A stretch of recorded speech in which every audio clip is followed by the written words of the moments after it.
we are supposed to continue from where we left last time. We did the first chapter, so we are supposed to discuss with regard to the second chapter.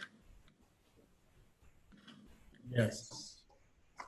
With regard to the second chapter, okay? So the second chapter emphasizes on why nations trade. Emphasize on why nations trade. Okay. Wow. So we are going to start with the mercantilist view on trade. The mercantilist view on trade. That is what we are supposed to start with. Okay. So mercantilists were just a group of philosophers. These were just a group of philosophers, okay? And their propositions was of the fact that they believed that international trade, or they viewed international trade to be a zero-sum game, okay? They believed that international trade is a zero-sum game.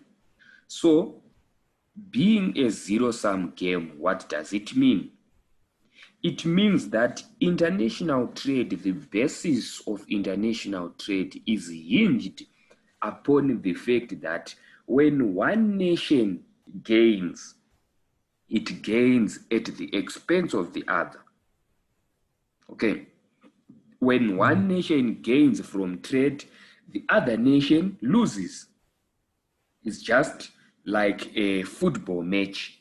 Of course, when one team wins, it means the other team have what? Have lost. So that was the prepositions according to the mercantilist view. They viewed that international trade can be viewed as either a zero-sum game or a positive-sum game. It is only between these two, either a zero-sum game, one nation gains at the expense of the other, or a positive-sum game, whereby all nations gains at the same time. Okay. So, other preposition, according to the mercantilist view, was of the fact that economic welfare of a country depends upon a strong foreign trade surplus. So, with regard to the mercantilist view, they placed the emphasis on the fact that each nation is supposed to keep a trade surplus for it to benefit from trade. For it to benefit from trade, the government should encourage exports and restrict imports. Okay, so a nation should always keep a positive trade surplus. By a positive trade surplus, we are simply saying the value of our exports must always outweigh the value of our imports for us to benefit from trade. Yes. That was their preposition. The first preposition was with regard to a zero-sum game, trade being a zero-sum game or a positive-sum game, and each nation is supposed to keep a foreign trade surplus, restrict the amount of imports, and encourage exports. How do you do so?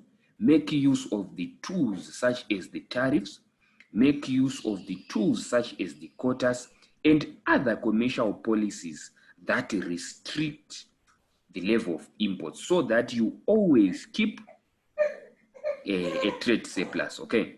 So, yes, with regard to this model, there were counter arguments which were proposed by David Hume and also Adam Smith.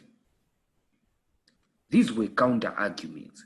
So David Hume emphasized on the fact that a favorable trade balance, keeping a favorable trade balance always might lead to higher levels of inflation. Adam Smith emphasized that no, the world economic pie is not constant. When one nation gains at the extent of the other, it is not applicable with regard to world trade. Why? Because when we specialize, when nations does specialize, when they specialize and division of labor, it will improve their productivity. So that is not applicable to the fact that the world economic pie is not constant. Whenever you specialize, there is a probability that the productivity level will increase. So the world economic pie is not constant. One nation gaining at the expense of the other is not applicable. Why? Because if nations specialize, the levels of productivity will increase at the end of the day. So these were the prepositions according to David Hume and Adam Smith. David Hume emphasized that always keeping a positive trade balance will lead to higher domestic inflation. And Adam Smith said, no, the world economic pie is not constant. Specialization and division of labor will increase the level of productivity. Okay. Yes, sir. It's making sense, né? Yes, sir. Okay. So, the mercantilist views are important in two reasons. The mercantilist views are important in two reasons. So we shall take a look on these two reasons, which were rose by Adam Smith and David Ricardo. And we have two models which are known as classical models. These classical models, they include the absolute advantage as well as the comparative advantage. Okay, the absolute advantage was propounded by Adam Smith, and it was then extended by David Ricardo, okay, which is known as the theory of comparative advantage, okay? Yeah.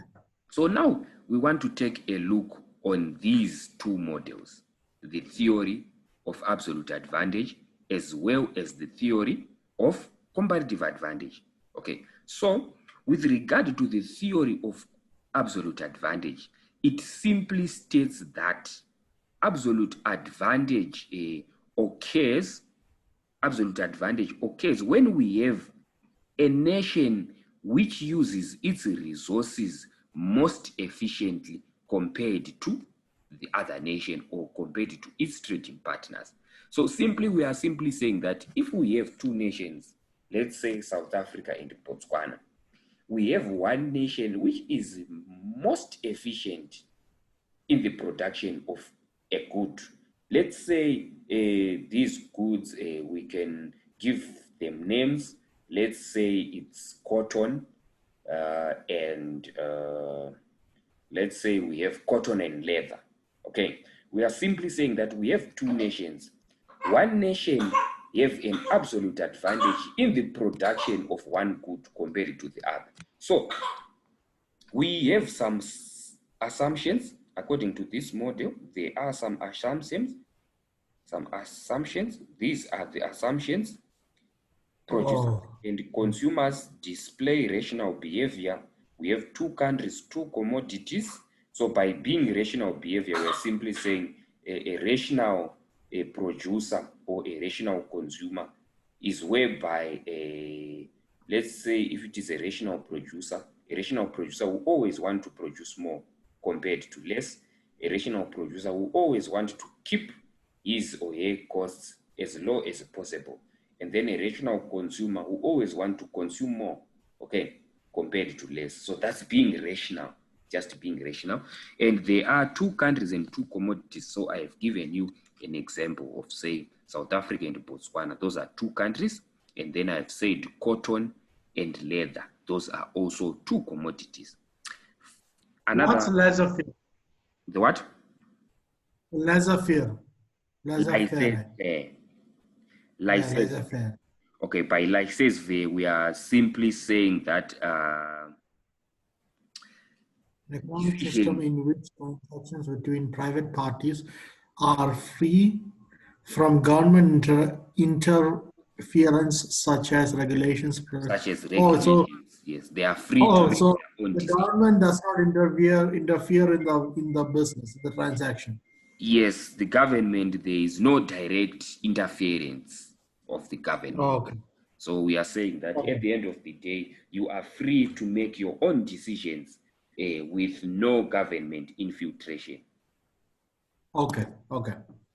Okay. I So, understand.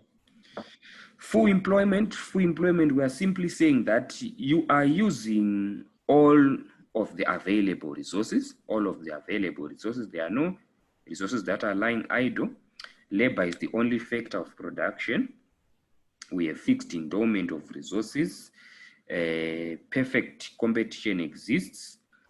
Factors of production are mobile. We are simply saying that a tractor which is used today in cotton production, that same tractor can be used to manufacture leather. That same tractor can be used in confectionery. It can be used to bake some cakes. It can be used to bake some scones. So this is very inapplicable assumption. Yes. There are no barriers to trade. There are no tariffs. There are no quotas. There are constant returns to scale. There are no transport costs, and the level of technology is fixed. Okay, so these are the assumptions. What's constant returns to scale? Sorry? What is constant returns to scale? Okay, constant returns to scale.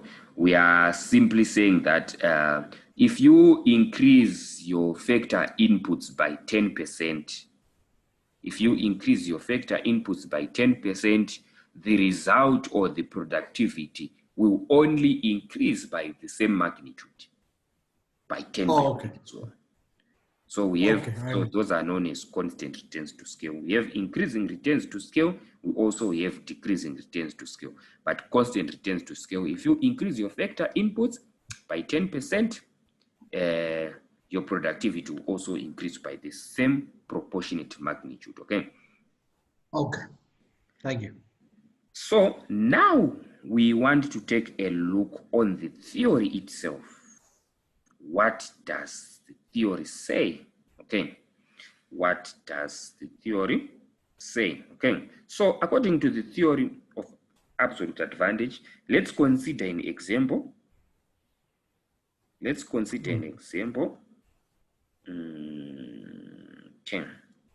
an example. We have two countries.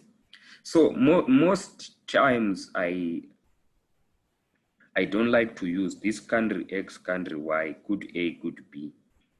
Why? Because it doesn't seem to be applicable than giving it names to say South Africa, Botswana, cotton, leather. It seems very applicable. Yes, sir.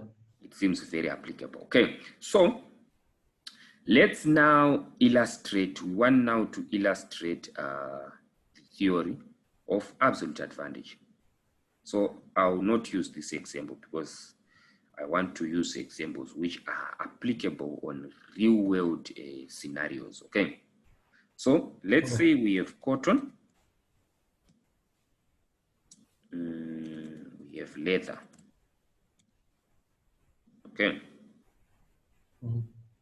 We have cotton and leather. Mustn't that be country Botswana and South Africa on top, and then cotton and leather on the side? It doesn't matter. We can do that as well. We can do that whereby we can put here South Africa. Here we can put Botswana. And then here we can put cotton. The scenario will still be the same. And then here we have leather. Okay. So cotton, South Africa produces, this is South Africa, let's say year 2 cotton, and year 4 leather. Okay, this is South Africa. Botswana,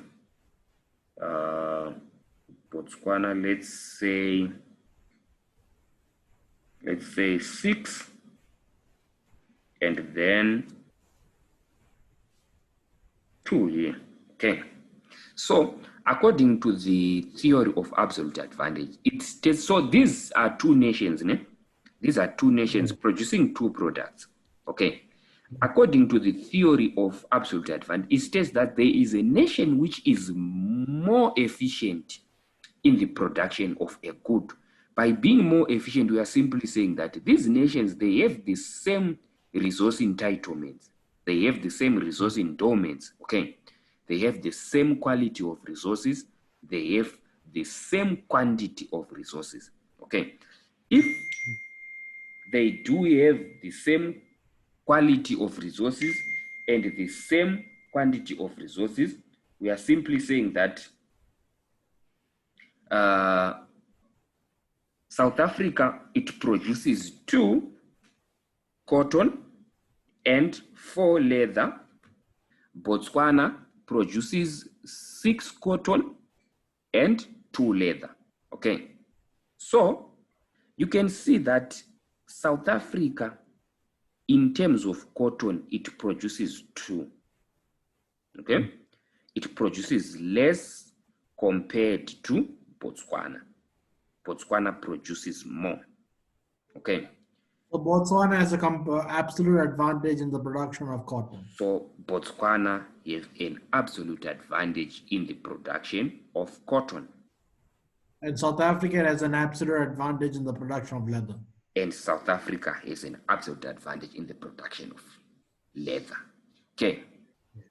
That is according to the theory of absolute advantage. One nation is more efficient related compared to the other nation, whereby we are simply saying that using the same quantity and quality of resources, one nation produces more compared to the other. Okay, so when we now want to consider the theory of comparative advantage, the theory of comparative advantage goes a step further. It goes a step further in the fact that, according to Adam Smith, it stated that when we have a situation in which we have one nation which has absolute advantage in the production of both goods, trade is not beneficial. That's where by the theory of comparative advantage rules. Okay, so let's consider. So you're telling me, sorry, sir, you're telling me that in comparative advantage, South Africa will have absolute advantage in both cotton and leather. Yes, it will have absolute advantage in both cotton and leather. So let's take, for example, when we take that scenario into account, let's say we have South Africa as well. We have South Africa, we have Botswana. Here we have cotton. Here we have leather. Okay.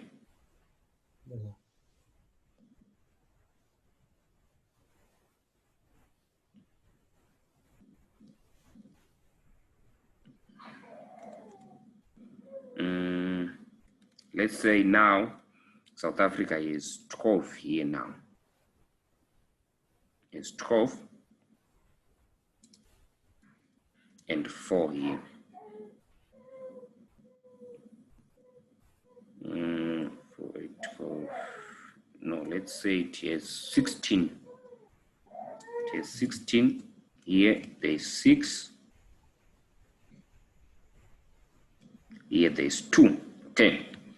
So this scenario now, South Africa is comparative advantage in the production of both goods.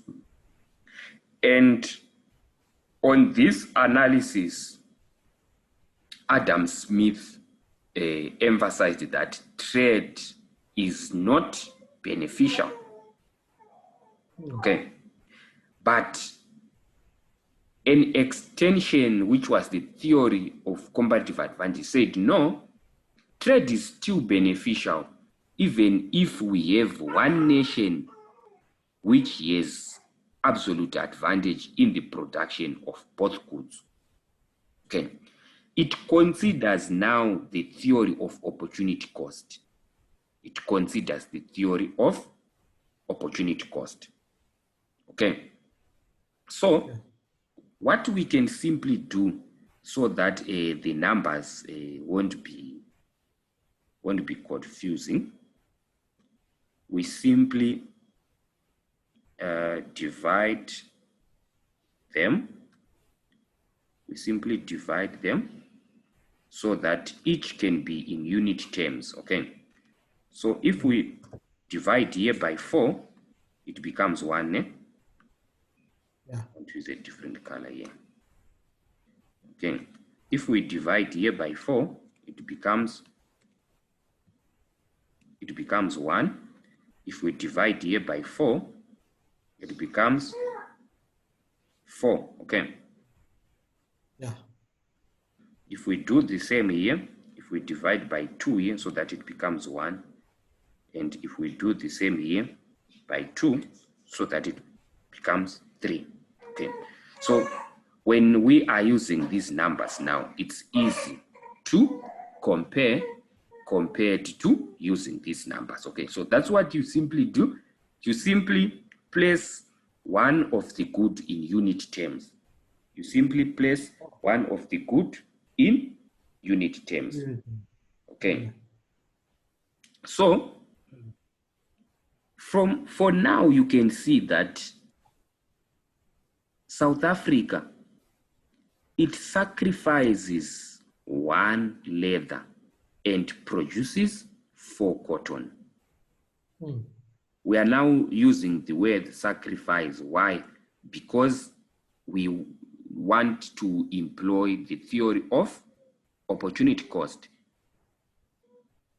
Yes. Okay.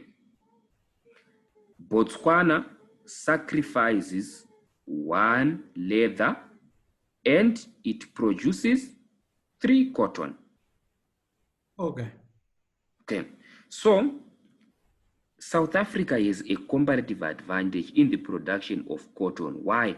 Because it sacrifices the same as Botswana does sacrifice, but at the end of the day, it produces more. Okay. So it has a comparative advantage. It has a comparative advantage in the production of cotton.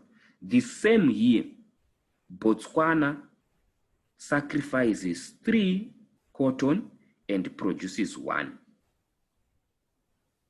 South Africa sacrifices 4 and produces 1. So you can see that South Africa sacrifices more now and produces the same amount that Botswana produces. So you can see that with regard to that, Botswana has a comparative advantage. Botswana has a comparative advantage in the production of leather. Why? Because it sacrifices less. It sacrifices less and produces the same amount as what South Africa does. Okay. Yeah. So that is according to the theory of comparative advantage. Okay. Okay. But the theory of comparative advantage now say after we have these kind of scenarios, if let's say here we do not have 6, let's say here we have 8. Let's say here we have 8. Let's say here we have 8. Okay. you can see that now we no longer have 1:3 now. We have 1 to 4. So that is known as equal advantage. So that's the scenario in which the theory of comparative advantage propounded that no, in this case, trade is not beneficial. Why? Because these two have the same equal advantage. Yes. Equal advantage. Yes. Yeah. Okay, you understand? So when I studied for my exam, they said trade when these two companies trade, the Botswana should produce more leather. It should allocate. Sorry, when these two companies engage in trade, how does that work? Because should Botswana produce more leather? You understand? No, sir. When these two companies engage in trade, should Botswana produce leather or should Botswana produce cotton? Okay, according to the theory, if we take into account the theory of absolute advantage, the theory of absolute advantage now it emphasizes that the nation which has absolute advantage, it should specialize in the production of that good. So let's say with regard to this scenario, you can see that South Africa has absolute advantage in the production of leather. Okay? South Africa has absolute advantage in the production of leather, and then it must specialize in the production of that good. Okay, so South Africa will produce 6 leather and 0 cotton. South Africa will produce, this is South Africa, this one. Yeah. This is South Africa. So they'll produce, like when they're specializing, will they produce 6 leather and 0 cotton? Yes, it will produce 6 leather and 0 cotton. Okay. And then Botswana. And Botswana 8 cotton and 0 leather. And 0 leather, exactly. Okay. And 0 leather. So the same will happen. When it comes to comparative advantage, what do they do? With regard to comparative advantage. With regard to comparative advantage, now we'll just consider. So these are just OTEC prices. These are known as OTEC prices. So what they simply do, here we said, which one did we say it has comparative advantage here? The numbers now, they are now too many. Take out the 8 and 4. Let me remove this one. And the 8. This one, okay? Yeah. We said that South Africa, 16 here, Botswana, year 4, it sacrifices 1 to produce 4, so it must specialize in the production of cotton. So when it does specialize in the production of cotton, it must produce 20 cotton and 0 leather. Because all resources have been channeled in the production of cotton. Okay. And here, Botswana, it must specialize in the production of leather. So all resources must be channeled in the production of leather. So it must produce 8 leather and 0 cotton. And then they trade the plus. Okay. Thank you, sir. Okay. I understand.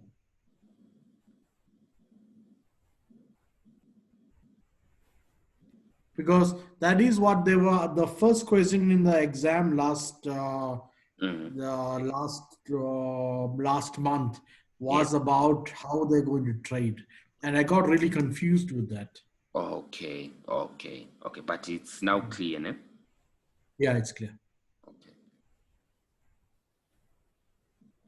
It's That is according to the theory of comparative advantage and the theory of absolute advantage. Okay, so equal advantage, we also illustrated equal advantage, whereby now we are simply saying that the two, there will be no nation which has okay, I'm looking for that scenario. Okay,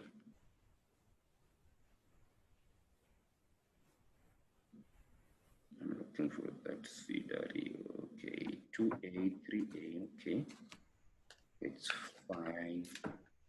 Okay, it's fine. I'm not seeing it here though. So can I ask you one question?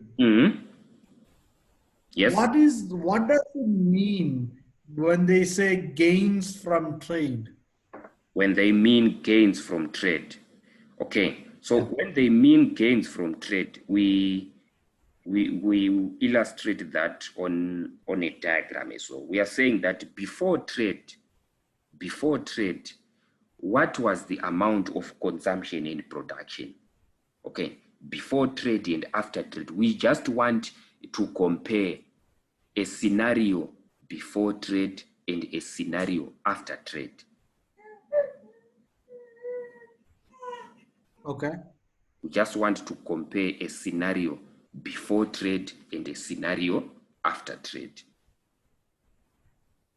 Okay. Okay. So we shall also do some illustrations with regard to before trade and after trade.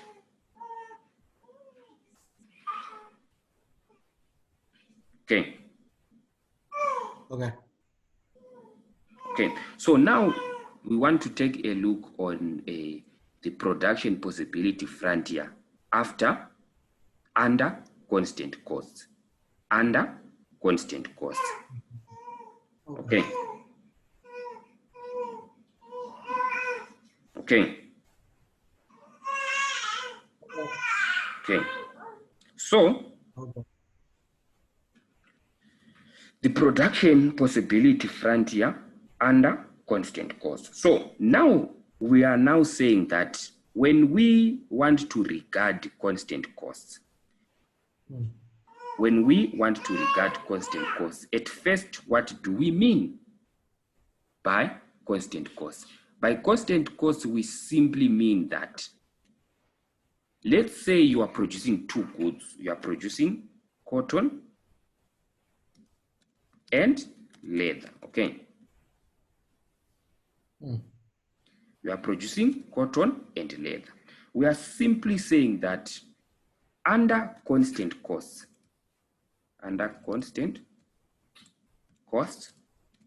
when you sacrifice 1 unit of cotton, you gain 1 unit of leather. These are constant costs. They are not increasing. Okay. So 1:1. 1:1. When you want to also produce another leather, you sacrifice 1 cotton and you produce 1 leather. This is the same. It's constant throughout. That's what we simply mean. It's constant throughout. So this scenario is different from increasing costs. It's different from increasing costs. Okay. It's different from increasing costs. From increasing costs, we are now saying you sacrifice 1 cotton at first, and then you produce 1 leather. You then sacrifice 2 cotton, and then you produce 1 leather. You then sacrifice 3 cotton to produce this 1 leather here. It's an additional, right? It's an additional. We are simply saying, at first, you sacrifice 1 cotton, and then you produce 1 leather. For you to produce an additional leather, you now need to sacrifice 2 of them. And then produce an additional leather. For you to produce another additional leather, you now need to sacrifice 3 cotton. So you can see these are now increasing costs. Why? Because the amount that you sacrifice continues to increase to produce the same amount of leather. So it's a different scenario from here. Here we are simply saying you sacrifice one cotton and produce one leather. You then sacrifice the same to produce the same as well. So they are not increasing, but they are constant. Okay. Okay.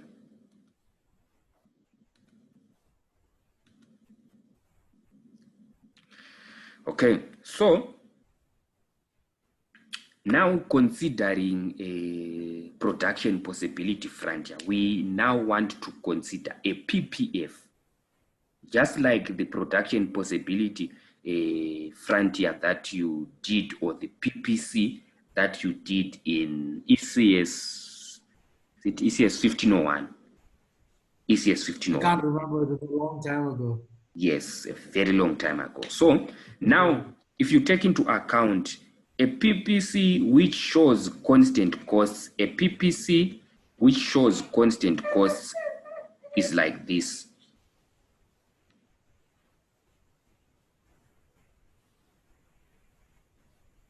It is constant throughout. It is simply a straight line. It is simply a straight line. Here we have cotton. Here we have cotton. Here we have leather.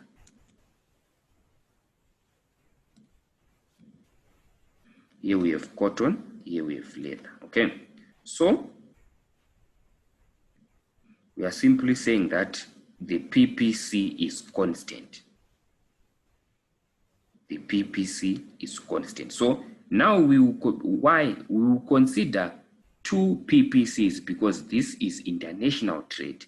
We have one nation which is trading with its trading partner.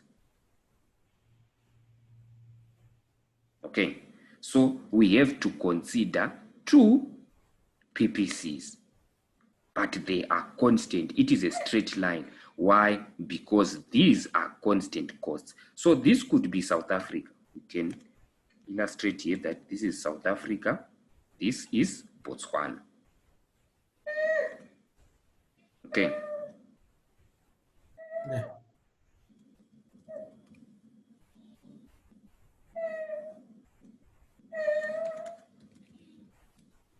Okay. So doesn't it mean the constant cost curve, meaning one leather is equal to one cotton? So it just it's 1:1,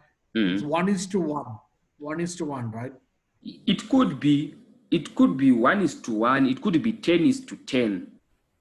Yeah. It could be What is it?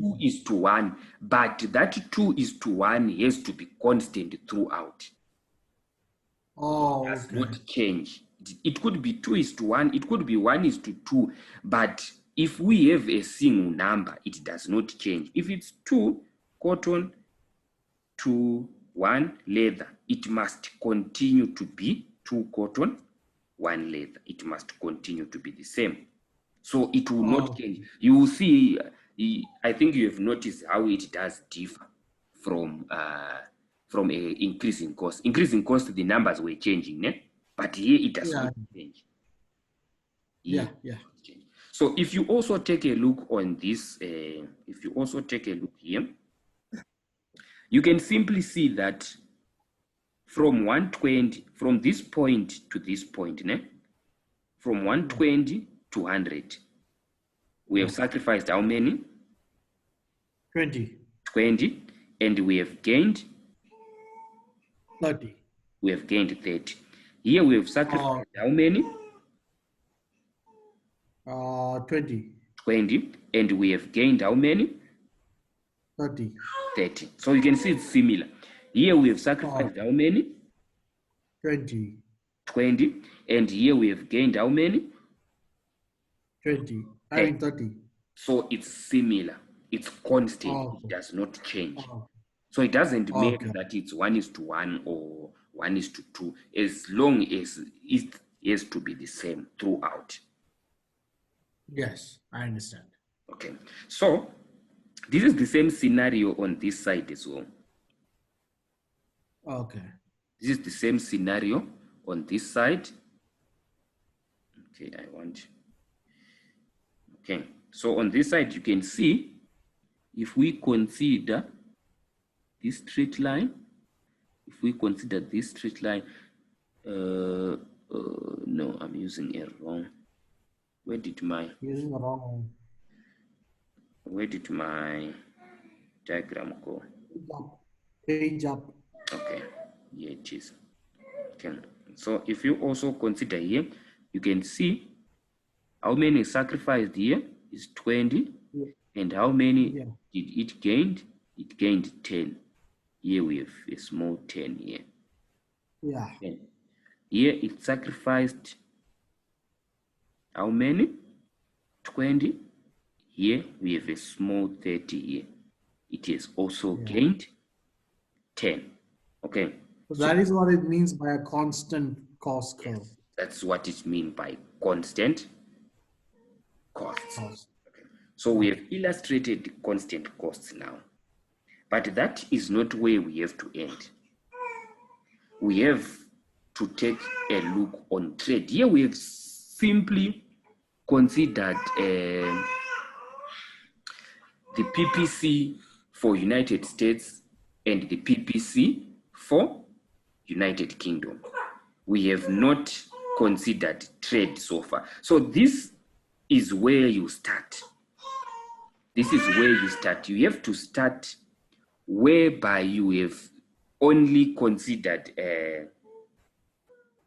the production before trade, a situation which is known as before trade situation.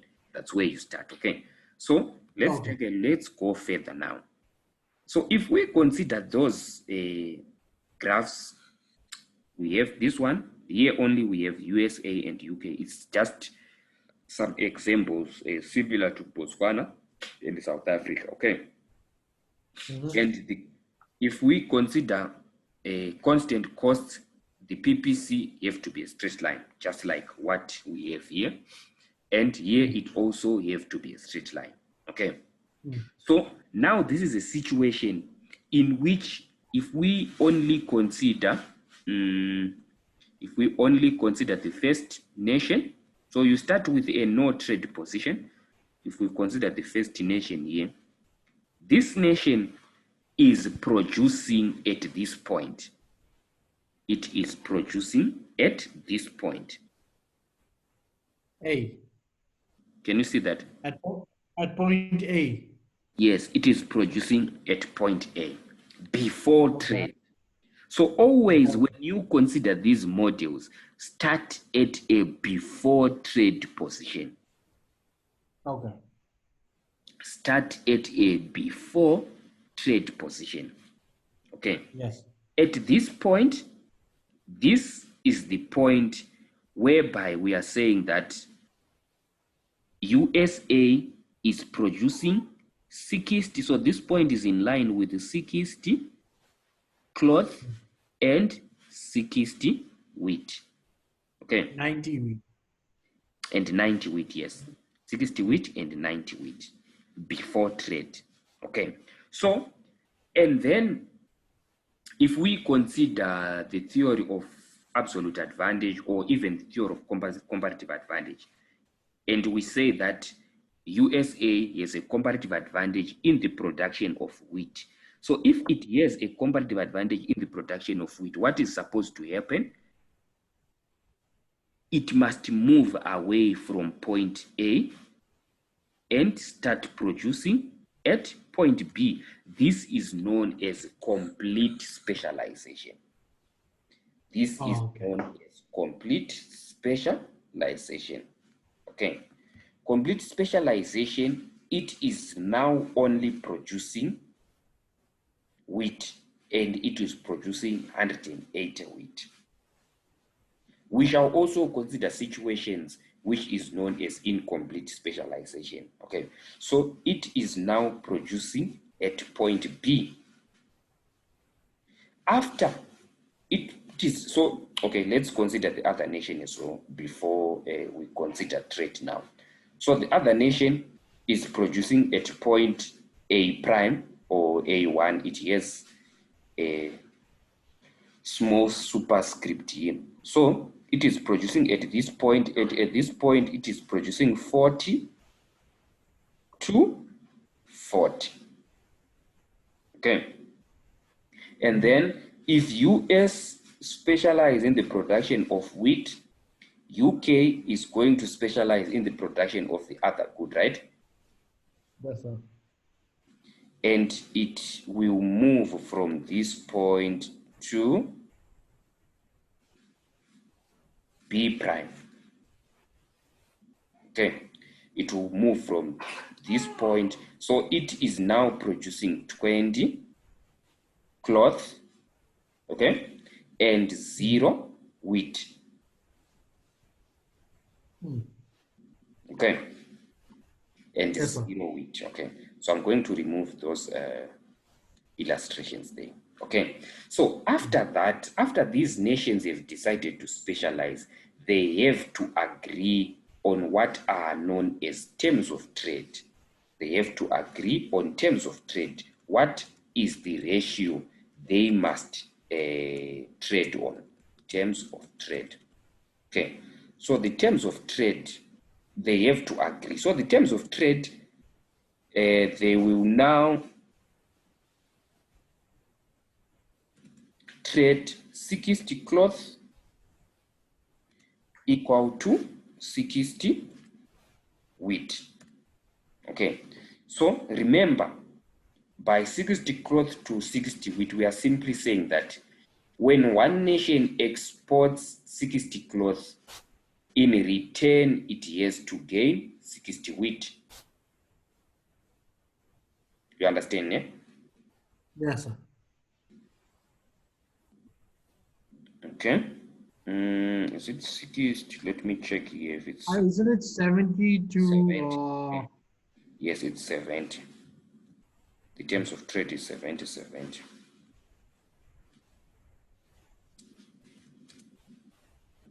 Terms of trade is 70 to 70 wheat. Okay, so 70 to 70, at first you have moved to 180 here. From 180, if you export 70 70? wheat, you are now left with 90 wheat. So you are now, No, it's 110. It goes to it's 110. 110, sorry.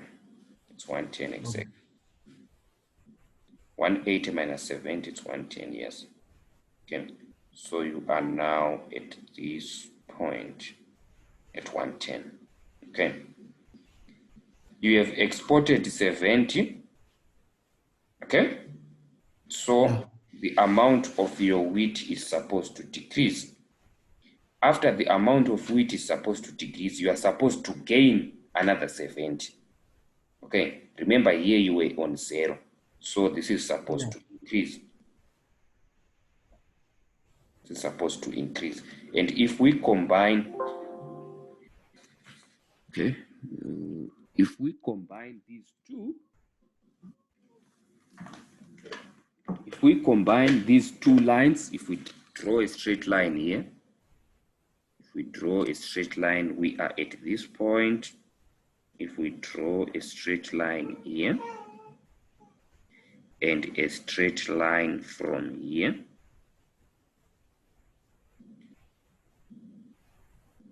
you can see where the two are tangential. They are tangential at this point, which is point E. The same with regard to the other nation. The same with regard to the other nation. It is producing 120 here and 0 here. Okay, so when it exports 70 cloth, it's now at this point. Okay, Is that 50? Yes, and then we draw a straight line. And then we draw a straight line at that point. And this nation is supposed to gain 70. Okay, where's my arrow? Where's my arrow? Here's my arrow. It is supposed to gain 70, and 70 is here.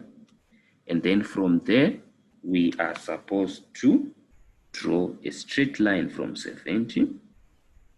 If we draw a straight line from 70, where are the two lines meeting? They are meeting at this point. Okay. So these are the gains from trade. When we now want to take a look on the gains from trade, we want to compare before trade and after trade. Okay, before trade and after trade. You can see that before we were only able to consume 60 cloth and 90.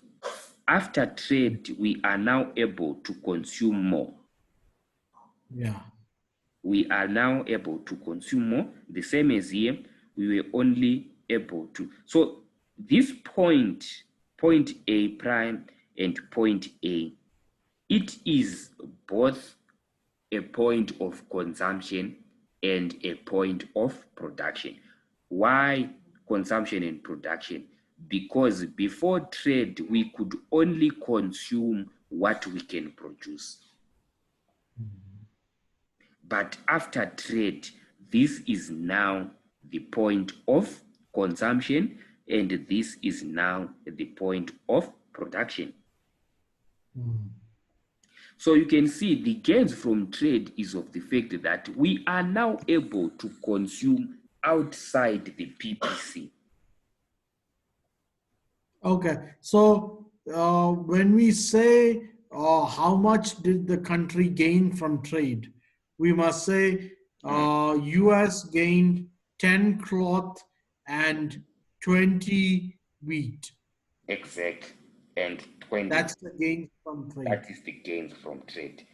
We are now able to consume an additional 10 cloth and an additional 10 wheat. Okay. This is consumption. Okay. This is consumption. Okay. So you can see that if we now compare production and consumption before and after trade, we can consume more than we can produce. Right? We can consume more than we can consume outside the PPC. So we shall also consider on the other theories whereby we are going to employ even the indifference curve, whereby we'll go on the PPC, we'll draw some indifference curves. We also, because indifference curves, it emphasizes on consumption, and the PPC emphasizes on production. Okay. Okay. Yes, sir. It's making sense, no? Yes, sir. It's helping. Okay. Okay. So let's continue. Okay. Okay, don't worry much about these empirics. Okay.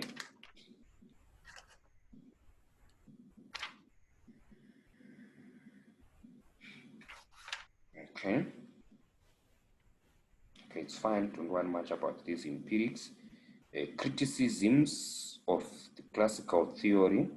While the theory bases trade on difference in productivity, it does not explain the reasons for these differences. Differences in productivity, whereby we are simply saying one nation is able to produce more cotton compared to the other nation. It simply emphasizes that it doesn't relate anything to what are the reasons for that. Okay, it also makes extreme predictions that are not fulfilled in the real world. It predicts, for example, that countries will specialize entirely in the production of export goods. Okay, in production of export goods, like what we have said, that we go on the extreme of producing this amount so that we can export. But we have scenarios in which even if we are able to produce more wheat compared to cloth, there are times in which we can even produce more. So this is a assumption which is related to complete specialization. Okay. The theory also suggests that the greatest gains from trade occur between dissimilar countries. Exactly. They occur between dissimilar countries. We are simply saying we have two countries which are dissimilar in each and every way. Either it could be a developing country and a developed country. They are dissimilar in every way. A developing country, maybe it will have a much productivity, or it can it has absolute or comparative advantage in the production of goods that are extracted from the land, maybe raw material goods. And then we have another nation which can produce industrial goods. So that is also in line with what is known as inter-industry trade. Okay. Some criticisms are based on unrealistic assumptions. However, all economic theories, of course, every economic theory, it has its own assumption so that it can be applicable. Okay. Yeah. But at times, these assumptions are very unrealistic. Yeah. Some of the assumptions can be modified easily. So when we modify these assumptions, we are now modifying them on the fact that no, it's not always that we have a PPC that is constant. We can have a PPC that shows increasing costs. Yeah. We can have a PPC that shows increasing. So this is a type of a PPC that is showing increasing costs, whereby we are simply saying that the amount that we sacrifice, we continue to increase them. Like that scenario I've given you, that at first we sacrifice one cloth to produce one wheat, we then increase to sacrifice two to produce the same, and that will be known as increasing opportunity costs. Okay. So this is now with regard to the third chapter, whereby we shall consider. So we shall consider these are the indifference curves. This is the PPC. This is the PPC. Okay. And this will be the indifference curve, whereby we shall combine the PPC and the indifference curve. And this will be our scenario. And this will be a no trade position. So every time we start with a no trade position, and then we move on to a trade position. This will be now a trade position. Okay. But we are not going to do this today. Yeah. We will do this. Our next class is tomorrow, right? No, our next class is now at 11 o'clock. It's on what? Yeah, it's on ECS 3703. I got with you. Yes. Okay. I mean for ECS 3702. Yeah, it's tomorrow. It's tomorrow for ECS 3702. Today we have another class for ECS 3703. Yeah. Okay. So today for 3702 we finish here, and then we continue from the third chapter on our next session. Okay, no problem. Okay, so we'll meet at 11. Is it 11:30, right? Is it 11 o'clock? 11 o'clock, right? It's 11 o'clock. Yes. 11 o'clock. Okay, so Let's meet at 11 o'clock for our another session. All right, sir. I'll see you then. Okay, sure.